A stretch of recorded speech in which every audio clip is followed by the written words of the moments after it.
Hello, this is Ron Paul with your weekly update for December 10th. Earlier this month, we learned that the Obama administration is significantly expanding the number of covert Defense Intelligence Agency agents overseas. From just a few hundred DIA agents overseas today, the administration intends to eventually deploy some 1,600 covert agents. The nature of their work will also shift away from intelligence collection and more toward covert actions. This move signals a major change in how the administration intends to conduct military and paramilitary operations overseas. Unfortunately, it is not a shift toward peace, but rather to an even more deadly and disturbing phase in the war on terror. Surely attacks on foreign countries will increase as a result of this move, but more and more the strikes will take place under cover of darkness and outside the knowledge of Congress or the American people. The move also represents a further blurring of the lines between the military and intelligence services, with the CIA becoming more like a secret military unto itself. This is a very troubling development. In 2010, I said in a speech that there had been a CIA coup in this country.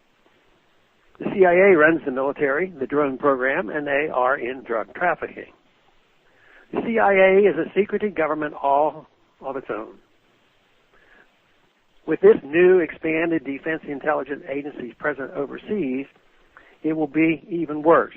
Because the DIA is operationally under control of the Pentagon, direct congressional oversight of the program will be more difficult. Perhaps this is as intended.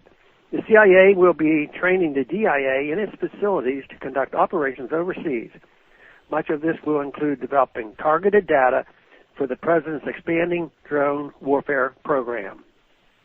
Already, the President has demonstrated his preference for even more drone attacks overseas. In Pakistan, for example, President Obama has, in his first 4 years, authorized 6 times more drone strikes than under all 8 years of the Bush administration. Nearly 3,000 individuals have been killed by these drones, many of those non-combatants.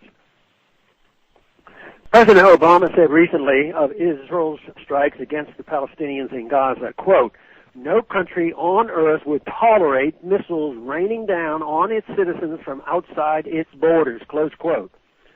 This announcement by the administration amounts to precisely that. The U.S. intends to rain down ever more missiles on citizens overseas. I believe what the President says about Israel is true everywhere. So what about those overseas who live in fear of our raining down missiles? How will they feel about the United States? Is it not possible that we may be inviting more blowback by expanding the covert war overseas? Does that make us safer? An exhaustive study earlier this year by Stanford and New York University law schools found that the U.S. drone strikes on Pakistan are damaging and counterproductive, potentially creating more terrorists than they kill. Its recommendations of a radical reappraisal of the program obviously fell on deaf ears in the administration. Thousands of new DIA spies are to be hired and placed undercover alongside their CIA counterparts to help foment even more covert wars and coups in foreign lands. Congress is silent. Where will it all end? Thanks for calling this update. A new update is placed on this number, 888-322-1414, every Monday. The written text can be found on my website, www.house.gov/Paul, under the heading Texas Straight Talk. Thanks for calling.